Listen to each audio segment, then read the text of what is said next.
povo, tudo bem com vocês? Meu nome é Renato, sou professor de História aqui da casa e trago para vocês um tema extremamente interessante, tá? Pega aquela Coca-Cola, senta no sofá, vai lá, presta atenção, fica à vontade, que o tema de hoje da nossa aula é o Império Muçulmano, beleza? Quem são os muçulmanos?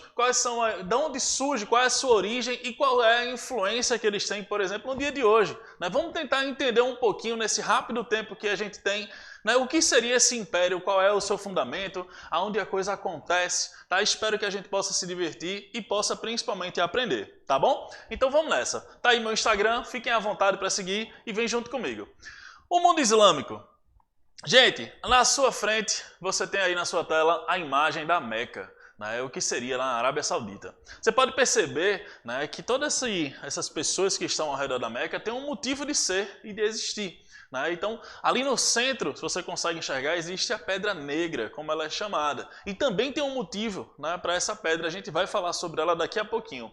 Então, observe essa imagem com carinho, né, vamos dar uma olhada nela, que daqui a pouco a gente vai estar sempre falando sobre essa região, beleza? Então, apresento-lhes a Meca na Arábia Saudita. Vem nessa, ó. Para você entender o Império Muçulmano, a sua origem, onde tudo começou, no seu mapa você consegue enxergar aí a Península Arábica. É nessa região, né, em que você vai enxergar o nascimento desse Império Muçulmano, que vai se dar, por exemplo, aqui por volta do século 7 para o século 8 da nossa era, a era cristã. Certo? O Império Muçulmano, você estudou em História, né, ele sempre vai estar presente, por exemplo, quando houve as Cruzadas, lá no século XI, justamente os muçulmanos brigando contra os cristãos. Né? Quando você vai perceber ali a Guerra da Reconquista, a expulsão da Península Ibérica, estamos falando de novo dos muçulmanos. Então, os muçulmanos também podem ser chamados aqui de mouros. Se você vê no seu livro ou em algum lugar, também pode ser chamado assim, né? Faz todo sentido. Então, quando eu falar mouro para você, muçulmano, islâmico, a gente está falando desse mesmo povo, tá? E é importante a gente deixar isso aqui já de antemão registrado. Tá certo? Então, observe aí, a Península Arábica é lá onde o muçulmano, né, onde esse império começa a sua história, e vamos falar sobre essa história. Eles viviam, né, entre diversos povos, que vão se juntando de acordo, claro, com suas semelhanças. A origem do povo muçulmano é de origem semita, ok? Então a gente vai perceber que essa origem vai dar, né, com seu desdobramento, ao que seria, no passo, os árabes do litoral e os árabes do deserto, beleza? Bom, essa divisão, como você pode perceber, de um lado você tem os árabes do litoral, que estariam ali mais próximos e, consequentemente, eles não têm a necessidade de estar saqueando, né, como os árabes do deserto farão. Do outro lado, os árabes do deserto que vão ver muito desses saques, desses empilhamentos, né, e também da venda de imagens, assim como também o do litoral. A gente vai falar sobre isso. Então, no primeiro momento que eu quero que você registre essa região, ela vai ser dividida entre os árabes do litoral e os árabes do deserto, ok? Bom, os do litoral eram sedentários. Quando a gente diz sedentário, está falando que eles têm ali sua residência fixa, tá? Então eles não são nômades, é o contrário do que seriam os do deserto. Beleza?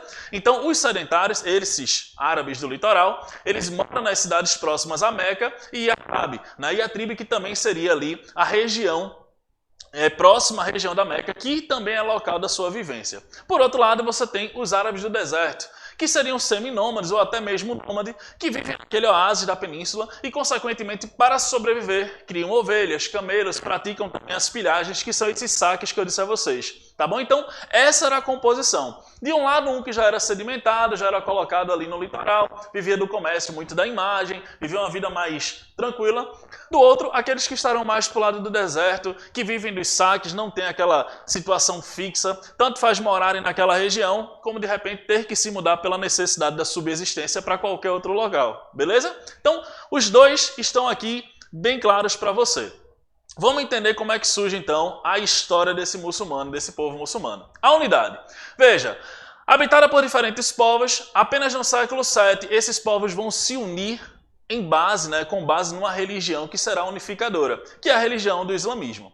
O islamismo será fundado por Maomé, por meio de uma guerra santa, vão expandir os seus domínios e, consequentemente, essa Arábia, essa Península Arábica, será essencialmente de origem, né, de vivência muçulmana. Ou seja, essa localidade, essa Península Arábica, será em sua essência praticante do muçulmano, praticante do islamismo. Serão todos ali praticantes em essência, mas né, não todos, a gente vai falar sobre isso, praticantes do muçulmano, da religião islâmica. Beleza? Então, mas essa Arábia pré-islâmica, como é que ela era composta? Até o século VII, os árabes estão ali vivendo de uma forma a praticar religiões diversas. Eles eram politeístas. Aliás, naquela Meca que eu mostrei a vocês a imagem no começo, ali se vendia muita imagem de mais de 300 deuses, eles adoravam.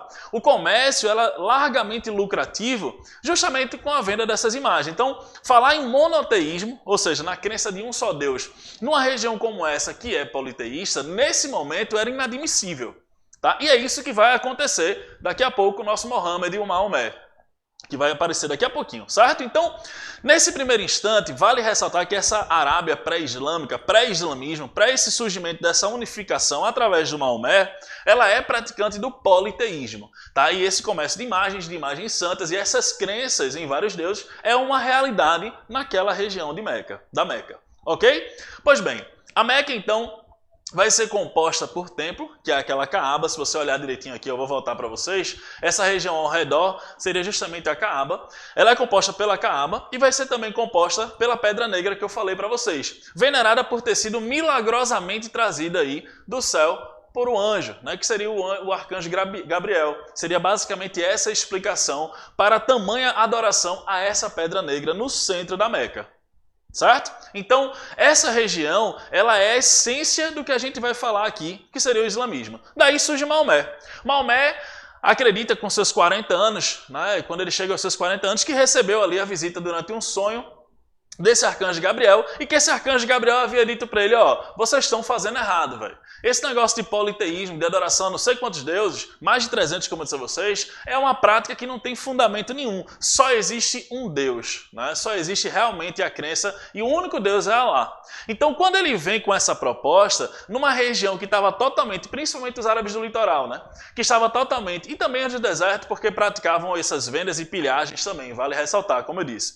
Mas você tinha toda uma realidade já estruturada. Chega alguém para propor algo que difere do que se está acostumado, logicamente a resistência irá acontecer. Mas a justificativa de Maomé era justamente essa. Era a ideia de que ele recebeu esse chamado e que as pessoas deveriam repensar, né, a sua fundamentação religiosa, porque de fato o único Deus que deveria existir seria Allah. Beleza? Então, ó, Maomé nasce no ano de 570 e vai falecer em 632 da nossa era cristã.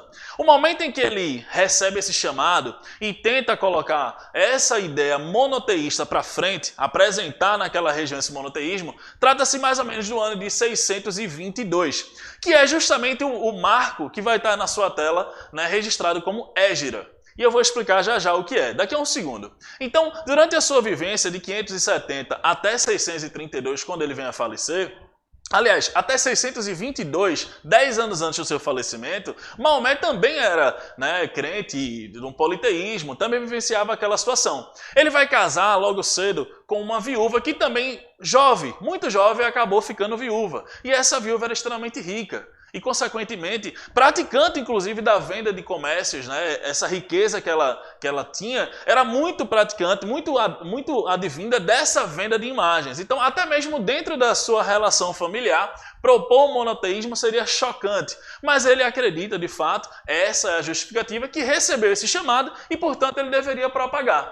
É essa a ideia, né, do muçulmano, da ideia do Mohammed, que seria o Maomé. Beleza? Então, ó, ele vai dizer aqui, ó, Maomé de 570 a 632 foi o fundador, seus seguidores serão conhecidos aqui como muçulmanos. Dizia que aqueles ídolos, aquelas imagens da Caaba, deveriam ser todos destruídos através da pregação e só existiria Allah. A reação é óbvia. Claro que se você tem um monte de gente que depende e está tudo estabilizado do politeísmo, chegar alguém para propor esse monoteísmo, a reação vai ser botar esse cara para fora. E é isso que vai acontecer. Da saída da Meca, onde ele tentou implementar esse monoteísmo, para Medina, como será conhecida Yatreb, a sua cidade, a chamada cidade do profeta, esse marco na fuga dele é conhecido como Égira, tá? Então vou repetir. O calendário muçulmano, ele é diferente do nosso calendário. A vivência, o início desse calendário, o muçulmano não é como o nosso nascimento de Cristo. É a partir da fuga de Maomé dessa região de Meca para Medina,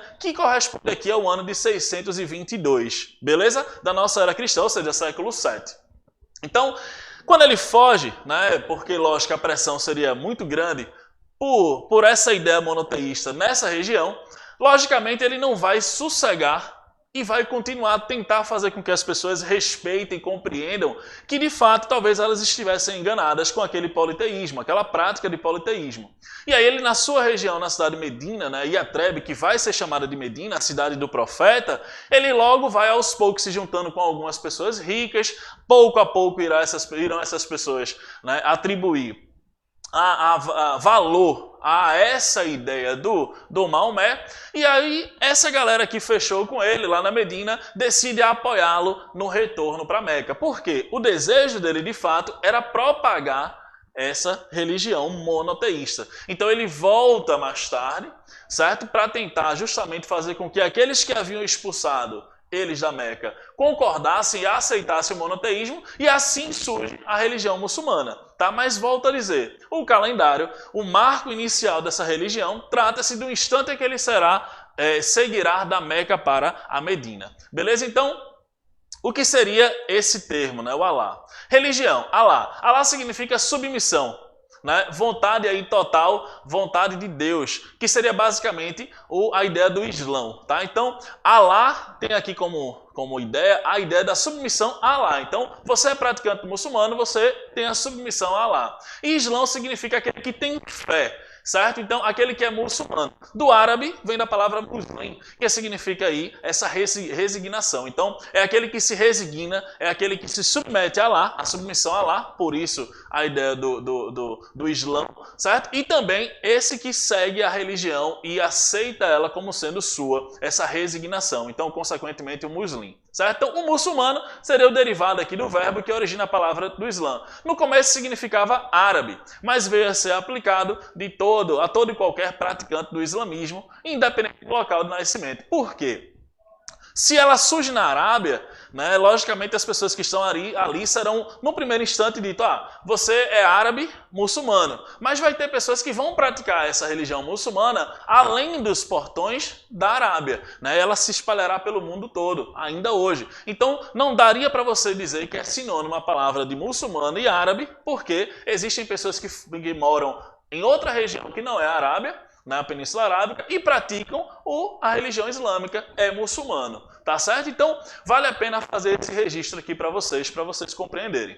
Beleza? Então, o que é que essa religião prega de uma forma muito genérica, mas quais seriam os pilares dessa religião?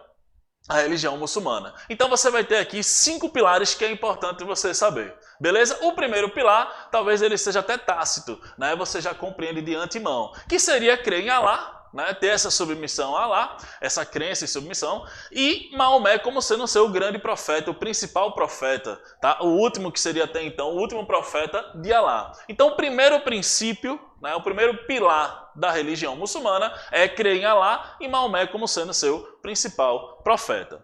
O segundo pilar da religião muçulmana é que você pratique ao menos aí 5 vezes por dia, né, orações. Então, orações diárias 5 vezes ao dia, né?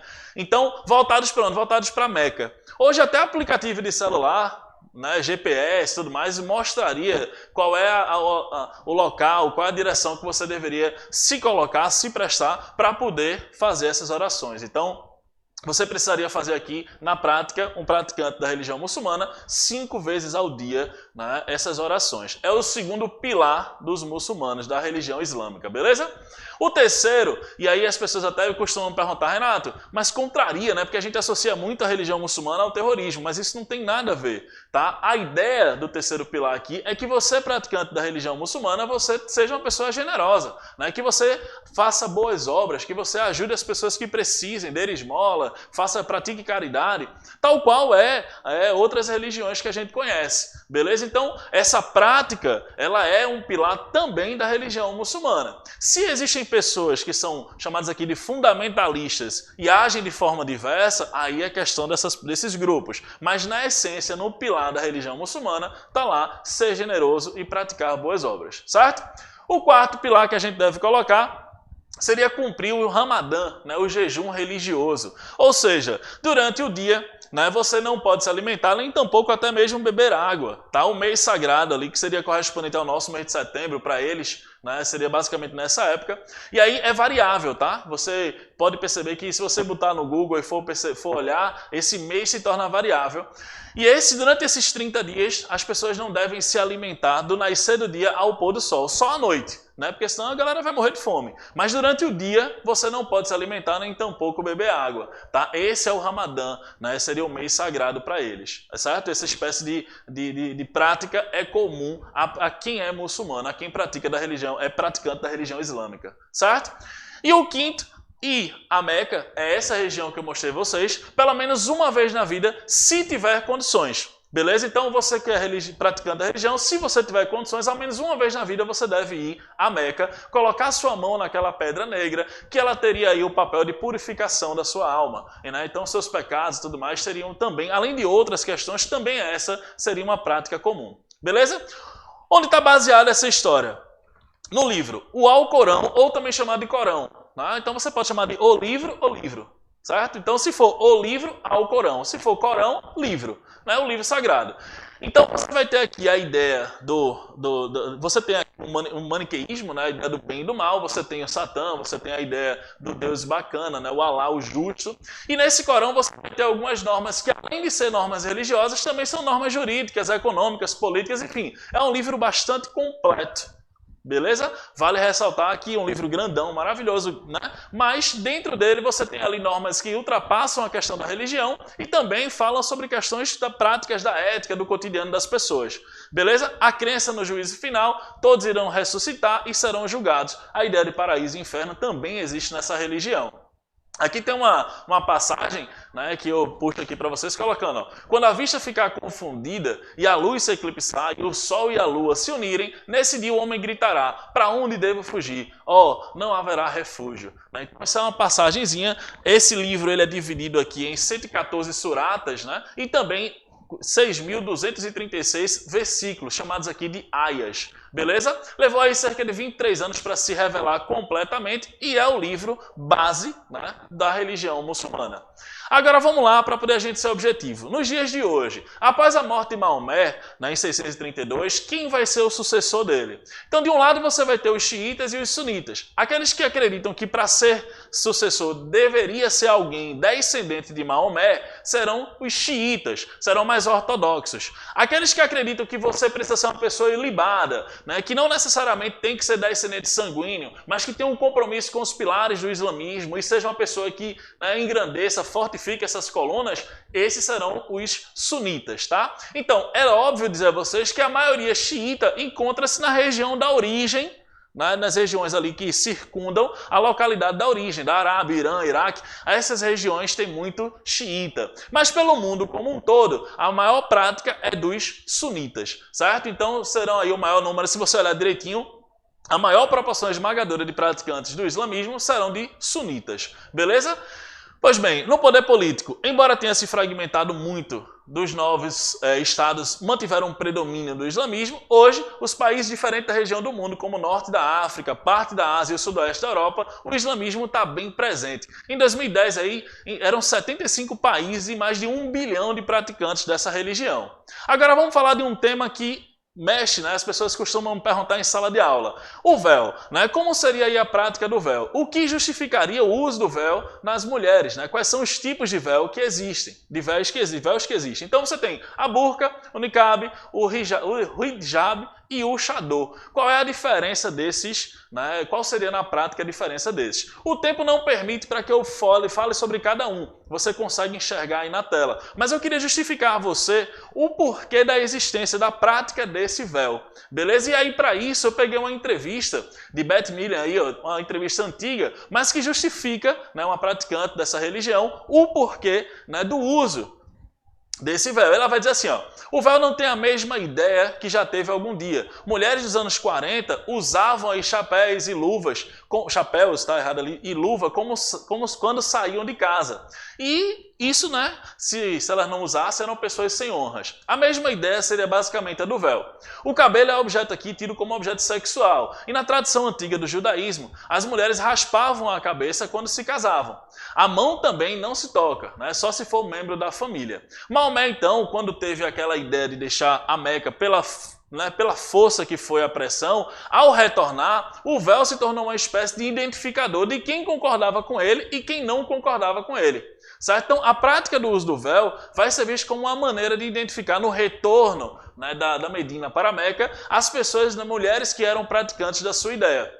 E aí, quais são os versículos desse Corão que diretamente relacionam essa submissão da mulher? Então, ó, ele vai dizer assim, ó, nos capítulos do Corão não existe um desenvolvimento longo sobre esse ponto. Tanto homens quanto mulheres são passíveis de punição e iguais diante de Deus, né, o Alá. Porém, diz também que tem a preeminência do homem sobre a mulher, como ele é submisso a Deus. Pergunta, quais as condições que o homem pode repudiar a mulher com que se casou? Lá, ainda, infelizmente, é uma prática, ele diz assim, ó, em quaisquer condições, por ser estéril, por não ter filhos homens, por não saber cozinhar bem, por ter mau humor, enfim, o homem pode, né, decidir pela separação da sua esposa. É a prática cultural, tá? Então a gente precisa compreender. E nos dias de hoje, qual seria aí a diferença? Vou mostrar um quadro aqui para vocês sobre esse conflito de sunita e xiita. Aí você tem um quadro, não sei se dá para você enxergar muito bem, em que vai mostrar, por exemplo, a presença, né, de xiitas e de sunitas na região. Se você vê o quadro, por exemplo, com a cor aqui amarela, significa dizer que é política. Então, se está de mãos dadas, esse país, por exemplo, ele faz uma parceria política bacana com o outro. Então, suponhamos aqui o Marrocos. O Marrocos com o Iêmen tem uma parceria bacana politicamente falando. Se tem um facão é porque eles brigam politicamente se tiver de amarelo. Se tiver aí de rosa, vermelhinho, é político e religioso. Então, se tiver as mãos dadas, é porque esses países, aí você faz o encontro entre eles, esses países, eles têm aí a mãozinha dada, eles são politicamente ok. Se tiver um facão é porque eles brigam política e religiosamente também.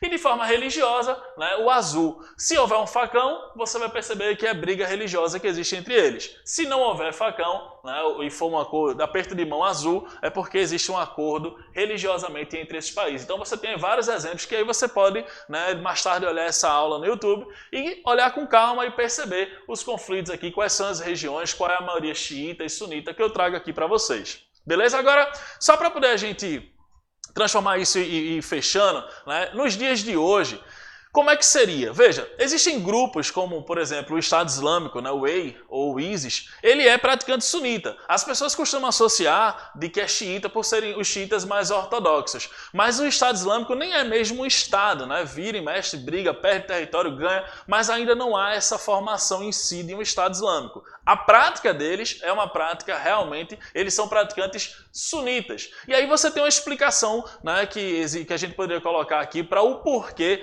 de eventos como, por exemplo, o terrorismo que houve no 2001, no 11 de setembro, a prática daquele terrorismo nas Torres Gêmeas. E aí um dos motivos principais foi a cassação, foi a morte, né, do que seria aqui um dos líderes desse sunita, né, o Saddam Hussein. Em outro momento o seu professor ele com certeza vai conseguir explicar para você melhor, mas o que é importante você saber é o seguinte: os sunitas, assim como os xiitas, eles têm os grupos mais fundamentalistas, certo? Então, não dá para você dizer que um grupo é mais ou menos do que outro. O que se passa aqui de divergência entre eles, de fato, é a questão se o sucessor deve ser sanguíneo ou se não deve ser sanguíneo.